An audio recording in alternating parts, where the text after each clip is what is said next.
안녕하십니까. 수능 국어를 가르치는 강한상 선생입니다. 제 거 프린트가 두 개 있을 겁니다. PPT 그대로 담은 프린트가 있고요.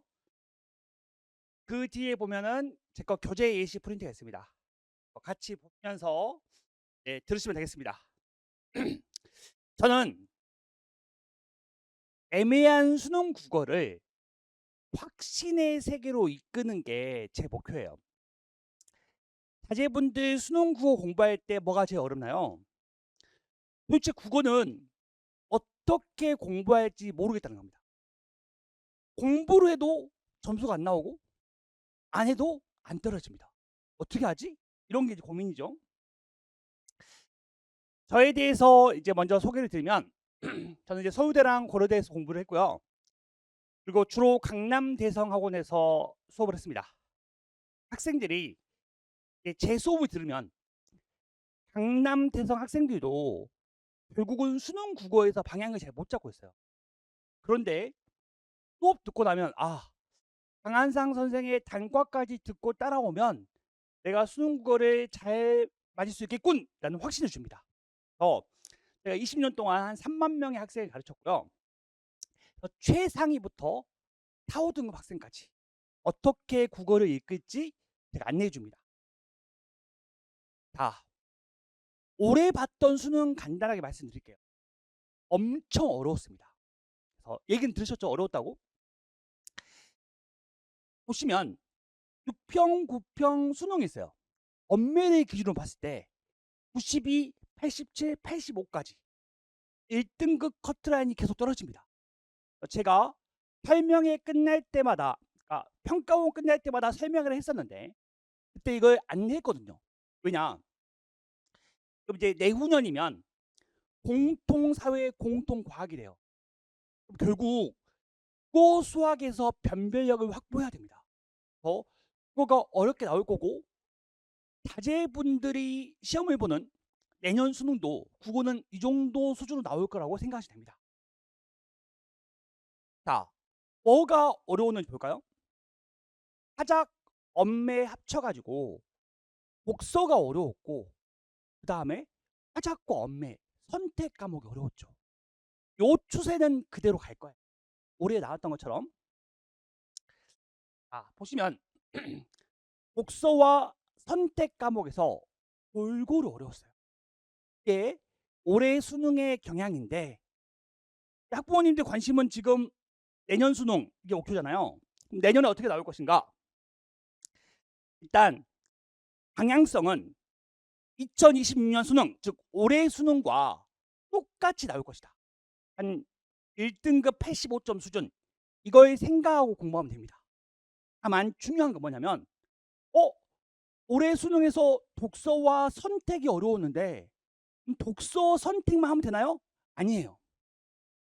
올해 봤던 아이들이 왜 시험을 어려워했냐? 문학이 시간이 많이 걸렸어요. 올해 학생들 어땠냐면 하작과 엄매가 생각보다 어려워서 거기서 한번 1차 패닉이 옵니다. 자, 대부분 문학을 먼저 풉니다. 근데 문학이 많이 어렵지 않은데 학생들이 답이 금방금방 보이지 않았어요. 그러니까 시간을 끈 거죠. 그래서 문학까지 풀었더니 독서를 풀 시간이 적어졌던 겁니다. 거기다가 독서도 어려워서 힘들었던 거죠. 요게 올해 학생들이 겪었던 어려움이고 내년에 자제분들이 겪을 거예요. 우리에게는 1년의 시간이 있습니다. 그거를 대비하겠죠. 어떻게 대비하느냐? 올해 봤던 수능 국어는 진짜 좋은 시험입니다. 뭐냐면 평상시에 글을 읽고 생각을 많이 했던 학생들, 이걸 보통 피지컬이 좋다고 합니다. 생각이 피지컬이 좋다. 그 학생들이 압도적으로 시험을 잘 보는 시험이었어요. 수능의 근본적인 능력 측정인 거죠. 그래서 대치동에서만 20년이 있었는데 학생들 뭐냐면 그냥 문제만 막 풀어 제낍니다. 수능 국어 공부? 그럼 문제만 미친 듯이 풀어요. 근데 부모님들 다 공부 잘하셨죠? 공부할 때는 처음에 깊게 사고하면서 정확성을 갖는 연습을 먼저 해야 됩니다. 그게 되고 나서 양을 쌓아야지, 그래야지 정확성과 신속성이 함께 되는 거예요. 그래서 글을 끈기 있게 사고하는 습관과 경험이 필요합니다. 이거 어떻게 하느냐? 제가 20년에 갈아 넣은 교재가 있습니다. 한번 보실까요? 교재 프린트 한번 봐보실게요. 교재 프린트. 넘겨보시면 이 페이지. 수능 독서 지문이 있습니다. 학생들은 기출문제를 많이 봐요. 애들이 보고 문제 맞히면 그냥 넘어갑니다. 또는 문제를 틀리면 잠깐 생각해보고 해석해 본 다음에 다음에는 맞춰야지 결심하고 넘어갑니다. 결심하면 맞히나요? 그게 아니죠. 이 지문을 학생들이 3번에 봤다고 쳐도 제가 지문에서 물어봐요. 이 문장은 왜 나왔니? 라고 물어보면 근데 대답 못합니다. 저 문제 맞췄는데요. 끝나요. 그러니까 실제 공부와 수능에서의 점수를 맞히는 능력과 서로 벌어지는 거죠. 왜냐면 이 문제를 맞췄지만 수능에서 맞힐 능력이 안 되니까요. 그럼 어떻게 되냐? 말했잖아요. 끈기 있게 깊게 사고하는 연습. 넘겨보시겠어요? 4페이지. 제가 각 단락별로 학생들이 무엇을 어떻게 사고해야 될지 이 단답형 문제를 다 만들어요. 이 단답형 문제를 풀면서 자기가 틀거나 답을 못한다면 자기가 모르는 거예요. 이거를 먼저 하는 게 엄청 중요합니다. 그 다음 6페이지 보시겠어요? 6페이지 보시면 왼쪽에 한 문장 단위로 학생들이 자기가 깊게 사고하면서 이 문장에서 글쓴이의 의도가 뭔지를 생각해보게 만듭니다. 그리고 오른쪽에 제가 항상 수능 국어는 전국 100대가 들었는데 이런 사람이 글을 읽을 때 어떻게 사고하는지 옆에 제가 다 해서 써놨습니다. 한 문장씩 읽고 생각하면서 비교하면서 생각의 방향을 잡는 거예요. 이 과정을 이번 겨울방학 때 반드시 거쳐야 됩니다. 이게 깊고 끈기 있게 사고하는 연습이에요. 문학도 마찬가지입니다. 한번 넘겨보실까요? 문학이 페이지 12페이지입니다. 수능 문학이 있습니다. 학생들 이거 문제 맞춰도 모르고 맞히는 거고요. 틀려도 얘들은 실력을 향상시키는 공부를 안 합니다. 따라서 넘겨보시면 14페이지. 제가 현대소설의 본질에 맞게 단답형 문제를 만들어놨고요. 그냥 문제 풀면서 사고하면 됩니다. 이런 식으로 사고하는구나. 댁에 가셔서 자제분한테 한번 줘보세요. 물론 엄청 싫어할 겁니다. 하지만 해보면 이렇게 국어를 공부하는 거군요 라는 깨달음이 옵니다. 넘겨보시면 16페이지. 제가 이거에 대한 자세한 해설, 문학을 읽을 때 무엇을 어떻게 사고할지 왼쪽에 학생이 스스로 해보고 오른쪽에 저의 해설 이렇게 담겼습니다. 소재는 설명을 마치고요. 두 번째, 유형의 반복학습. 먼저 깊고 끈기 있게 사고하는 능력을 갖춘 다음에 수능 국어는 이미 30년이 넘었어요. 출시된 지. 각각의 패턴과 원칙이 있습니다. 그것만 학습하면 대비가 충분히 가능합니다. 이 올바른 방향성에 가는 게 중요해요. 하나 예시 들어볼게요. 올해 수능 문제입니다. 문학입니다. 문학. 문학에서 제일 어려웠던 거. 정답률 55%짜리 문제예요. 학부모님들 잠깐만 보실게요. 여기. 보시면 문학은 먼저 보기를 먼저 봐야 됩니다. 그래서 보기 이렇게 나와요. 가는 연대를 상실한 암울한 현실 상황을 어두운 밤으로 표상하고 이렇게 기준이 나왔습니다. 제가 먼저 현대시의 본질을 알려줍니다. 학부모님들 중고등학교 때 일기 쓰실 때 그날 즐거운 일이 있으면 쓰셨어요? 아니면 좀 힘들고 고통스러울 때 쓰셨어요? 되게 일기 같은 또는 현대 문학은 고통스러운 상황 속에서 하고 싶은 말이 터져 나오는 거예요. 그래서 머릿속에 박아둬야 돼요. 아, 현대시는 기본적으로 부정적 상황을 깔고 있다. 나왔죠? 연대, 함께 힘을 합치는 게 사라졌어요. 그거를 어두운 밤이라고 말합니다. 그러면 보기에서 현재의 부정적 상황이 어두운 밤이군 이란 거에 머릿속에 넣어놓고 그 다음에 이제 시를 읽어봅니다. 자, 이거 생판 처음 본 시가 수두장에 나왔어요. 학부모님들 자제가 내년에 수능장에서 겪게 될 겁니다. 잠깐만 한번 공감해 보시죠.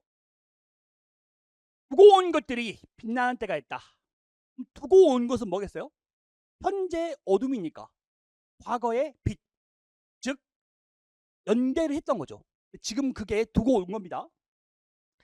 빛나는 때를 위해서 소금을 뿌리며 우리는 이 저녁을 떠들고 있는가? 이 저녁은 뭐죠? 해가 진 상황, 연대가 상실된 밤을 말하는 거죠. 사방을 둘러보아도 등불 하나 켜둔이 보이지 않고, 그러면 현재는 밤인데 빛이 없어요. 또 등불을 켜둔 사람이 있으면 좋은데 그가 보이지 않는 거죠. 다 현재의 부정적 모습을 말하는 겁니다.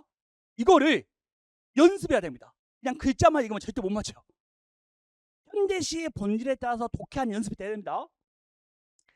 등불 뒤에 속삭이며 밤을 지키는 발자국 소리가 들리지 않는다. 자, 요게 문학에서 제일 어려웠던 문제입니다. 부모님들, 밤을 지키는 발자국 소리가 들리지 않는다는 것은 긍정적 상황일까요? 부정적 상황일까요? 그렇죠. 부정적 상황이죠. 왜냐면 지금 빛이 사라진 어둠의 세계를 말하고 있는 거예요. 그래서 밤을 지키는 발자국 소리는 긍정적인 거고 그게 보이지 않는 게, 들리지 않는 게 부정적 상황인 거죠. 이렇게 읽어줘야 됩니다. 어떻게 알 수 있냐? 자, 우리가 다 알고 있는 국민현대시, 아마 기억이 나실까요? 한용운의 알 수 없소라는 시가 있어요. 여기 보시면 타고 남은 재가 다시 기름이 됩니다. 그러니까 내가 다 탔어요. 근데 절대 포기하지 않고 다시 기름이 돼서 타오르는 거죠. 그칠 줄을 모르고 타는 나의 가슴은 누구의 밤을 지키는 약한 등불입니까? 즉 나는 등불이에요. 이 밤 속에서 꺼지지 않고 이 밤에서 빛을 지키고 있는 거죠. 비록 눈에 빛이 안 보이더라도 이 빛을 지키는 등불이고 싶다라는 거죠. 밤을 지키다. 밤을 지키다는 것이 긍정적이라는 거 여기서 읽었어야 됩니다. 그냥 문제만 풀면 안 되고요. 이 시를 읽을 때 사고하면서 봤어야 돼요. 그러면 보세요. 밤을 지키는 발자국 소리는 이 밤 속에서 소중한 것을 지키는 거죠. 이렇게 공부하고 독해돼야 됩니다. 그러면 답은 바로 나옵니다. 학생들이 이거 문제를 1번부터 5번까지 다 읽었어요. 답이 안 보여요. 한 번 더 고민합니다. 거기서 시간이 쭉 사라지는 겁니다. 문학에서 시간이 부족하죠. 저는 이거 3초에 풀었거든요. 보실까요? 밤을 지키는 이의 눈을 피해서 다니며 아까 시를 읽으셨잖아요. 밤을 지키는 사람은 긍정적 존재였어요? 부정적 존재였어요? 긍정적 존재죠. 그러니까 이거 피하면 안 되는 거죠. 바로 답은 3초 내에 나옵니다. 이게 문학에서 시간을 줄이는 방법. 자, 해법. 문학 각 영역의 본질에 따라서 쉽게 사고하는 연습을 하고요. 그 다음에 제가 EBS 등등등 엄청나게 많은 자료를 줄 겁니다. 그걸 가지고 반복 연습하면 됩니다. 먼저 정확하게, 그 다음에 신속하게. 복소도 마찬가지예요. 복소 정답률 32%입니다. 엄청 어려운데 어떻게 해야 되냐? 자, 보시겠어요? 또 올해 수능 문제입니다. 보면 채권자와 보증인을 당사자로 하는 보증계약, 이게 나왔습니다. 그러면 이거를 쭉 보면서 쭉쭉쭉 읽으면 안 돼요. 여기 읽었을 때 보증계약이란 채권자, 돈을 빌린 사람과 채무자 간의 관계가 아닙니다. 그게 아니고 채무자 대신에 보증해 준 사람 관계군. 둘의 관계를 생각하고 읽어야지 답이 나와요. 결국 기본적인 능력, 읽고 사고하는 힘을 바탕으로 하는 거죠. 자, 그다음 또 어려웠던 문제. 아까 것이 단락 내에서의 사고하는 거라면 이거는 단락과 단락 사이를 사고하는 겁니다. 이것도 정답률 32%. 엄청 어려웠던 거예요. 자, 보면 이렇습니다. 자, 이게 철학 지문이었는데 이 문단에 이렇게 나옵니다. 영혼의 실제함을 보장하지 않고 영혼이 실제할 가능성을 열어둔다. 이게 이 문단이에요. 그러면 읽었을 때 머릿속에 남아있어야 됩니다. 한 문장으로. 자제분들이 내년에 수능 고득점을 맞는다와 맞을 수 있다. 즉 팩트와 가능성은 같은 얘기일까요? 다른 얘기일까요? 다른 얘기죠. 이 얘기를 하는 거잖아요. 그럼 3분단 읽었을 때 이렇게 나옵니다. 두 번째 전제는 구원과 꼭 실제함을 뜻하지 않는다. 즉 한 문단 읽을 때 이 문장을 그냥 읽으면 안 되고 두 개를 연결시켜야 돼요. 실제함을 뜻하지 않는다 말은 실제하는 게 아니라 실제의 가능성이라는 얘기죠. 문단과 문단이 그냥 구별되지 않고 연결돼야 되는 것 얘기를 하는 겁니다. 요게 돼야지 맞출 수 있었던 거죠. 똑같이 한 문단 읽고 핵심을 한 문장으로 정리한다. 이거를 연결해서 자기 용어로 할 수 있어야 돼요. 자, 제 수업 특징 말씀드리겠습니다. 수능 구호는 너무 애매해요. 학생들이 방향을 잃으면 시간 낭비를 하게 됩니다. 제가 이제 대치동에서 얘들 많이 가르쳐 보니까 대치동 아이들의 장점, 일단 고민을 해도 성적 때문에 고민합니다. 진짜 하려는 마음은 있어요. 물론 약하기 때문에 핸드폰 보고 놀게 될 뿐이죠. 근데 올바른 방향 주고 학생이 의지 갖고 하면 충분히 잡을 수 있습니다. 국어 수업을 듣고 이거는 내가 그냥 감으로 푸는 게 아니고 정확한 근거를 갖고 풀 수 있군 까지만 나오면 됩니다. 그게 되는 게 중요하고요. 여기는 학생, 이 학생은 4등급 학생이었어요. 근데 제 수업 딱 석 달 듣고 1등급이 나옵니다. 수능 국어라는 게 감으로 푸는 게 아니고 확실하게 근거가 있는 거군요. 알고 나면 그 다음부터는 양을 쌓아가면 됩니다. 앞에 있는 이유준 학생은 2등급 학생이었는데 이제 제 수업 듣고 나서 알게 되는 거죠. 처음에 사고하는 힘, 그 다음 패턴이 자기 확신을 갖고 수강하게 됩니다. 강의 일정 말씀드리겠습니다. 저는 월요일 저녁에 수업합니다.